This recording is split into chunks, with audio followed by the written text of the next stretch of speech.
నా పేరు మంజునాథ్ పడాల.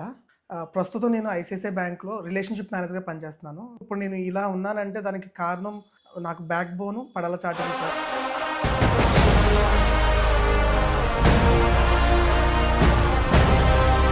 నేను ఎల్‌కేజీ నుంచి ఇంటర్మీడియేట్ వరకు కూడా ఏఎంజీ రెసిడెన్షియల్ హై స్కూల్‌లో చదివాను. ఇలేశ్వరం స్కూల్‌లో చదివాను. నాకు అన్నీ స్కూలే ప్రొవైడ్ చేసింది. తర్వాత ఇంటర్మీడియేట్ వచ్చేసరికి బొమ్మూరు ఏఎంజీలో చదివాను. ఇంటర్మీడియేట్ అయిపోయిన తర్వాత నేను మళ్ళీ డైలమ్‌లో పడ్డాను. నాకు పడాల చారిటబుల్ ట్రస్ట్ చైర్మన్ గారైన పడాల సూర్యప్రసాద్ గారిని కలిసాను. కలిసి నా ఫైనాన్షియల్ బ్యాక్‌గ్రౌండ్ గురించి ఎక్స్‌ప్లెయిన్ చేశాను. యాక్చువల్‌గా మా ఫాదర్ డైలీ వేజ్ ఎర్నర్, మా మదర్ హౌస్ వైఫ్. మాకు ఫైనాన్షియల్‌గా అయితే సపోర్ట్ అయితే ఏమీ లేదు.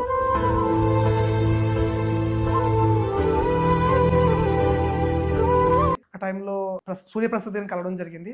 కలిసిన తర్వాత నా డిగ్రీకి సపోర్ట్ కోసం నేను ఆయన రిక్వెస్ట్ చేశాను.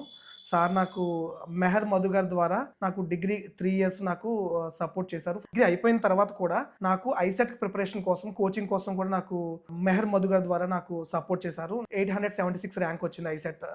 ఆల్మోస్ట్ మంచి ర్యాంక్ వచ్చింది. నాకు ఓపెన్ కేటగిరీలో నాకు జేఎన్టీయూలో ఎంబీఏలో నాకు సీట్ వచ్చింది. సో అంటే నాకు ఎంబీఏ నేను with the help of Padala charitable trust నేను డిగ్రీ అండ్ పీజీ కంప్లీట్ చేయగలిగాను. సక్సెస్ఫుల్గా కంప్లీట్ చేయగలిగాను. కంప్లీట్గా బ్యాంకింగ్ సెక్టర్లోకి వచ్చేసాను. సో ఇప్పుడు నేను ఈ ఫైనాన్షియల్గా ఇలా ఉన్నానంటే, ఈ పొజిషన్కి నేను వచ్చానంటే దానికి కంప్లీట్గా ఒకటి ఏఎంజీ, తర్వాత నాకు Padala charitable trust. Without Padala charitable trust నేను నా హైయర్ ఎడ్యుకేషన్ నేను కంప్లీట్ చేసి ఉండకపోయేవాడిని. నేను పడాల చారిటబుల్ ట్రస్ట్ గురించి చాలా రుణపడినాను.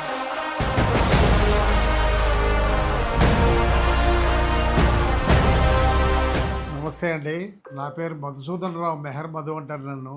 పడాల చారిటబుల్ ట్రస్ట్తో యాదృచ్ఛికంగా వాళ్ళతో కలవటం జరిగింది.